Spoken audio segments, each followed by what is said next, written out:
чигшүүлж төрүүлж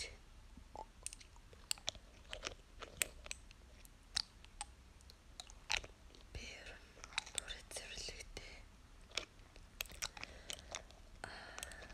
надад нүүр цэвэрлдэг тийм тос байдаг байхгүй юу? Тэр үгээр арчаад массажлаад тэгээд спонжороо цэвэрлждэг. Би фаундейшн хэрэглэдэггүй.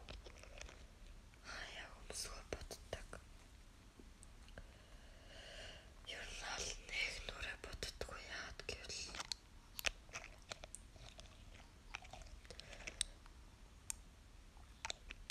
фаундейшн түрхэхээр миний арьс ингээд амар хуурай болдог юм шиг санагддаг. Дээрээс нь нас явах тусам одоо 25 26 тэр насн дээр очоод арьс бүр цаанаасаа тийм будаг нэгдэг болд юм байлээ гэж болдог гэсэн. Тэгээд тийм болохоор одооноос будаг нэг хэрэглэхгүй гэж бодож байгаа.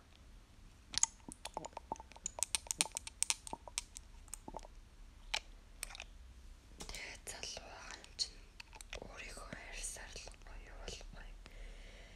Доктортой хэлэхэд бас будах гэж битгий яараарай.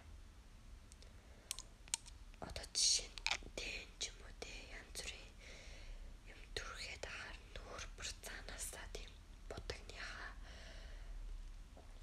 одоо хүрээгээр ингээд харлах ч юм уу эсвэл улайх ч юм уу тийм будаггүй үедээ охтуудын царай тийм ядарсан нэг тийм сул дорой сонио харагддаг нь угаасаа будаг түрхсээр байгаад нүүр нь одоо тасан цогцоод будаггүй үед ингээд өөрийн ирэхгүй будгаа ингээд нэхэд будгаа түрхжээж л илүү гой урд эдгэлтэй болгож юм эсвэл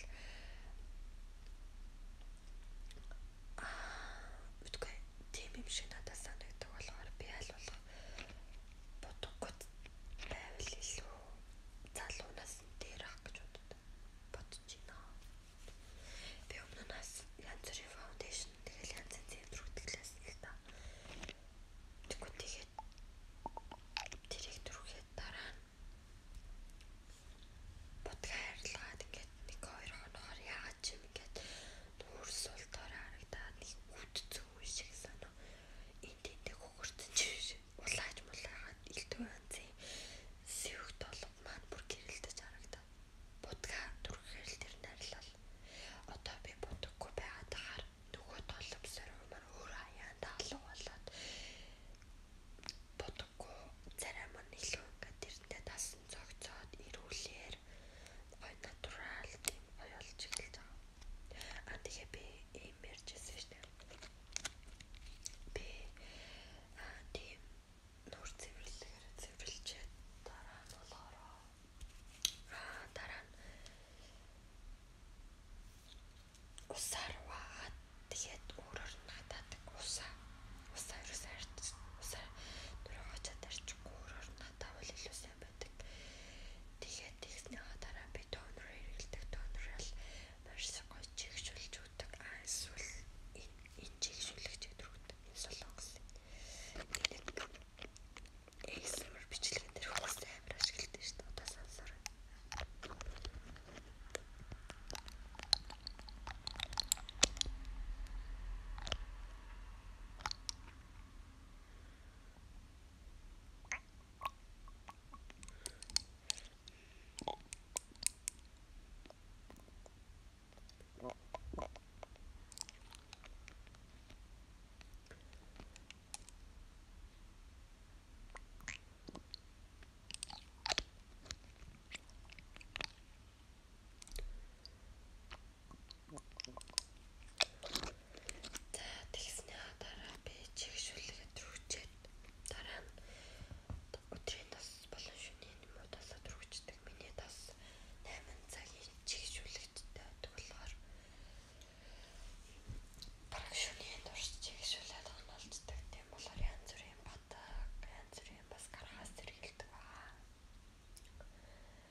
гоё бичлээ.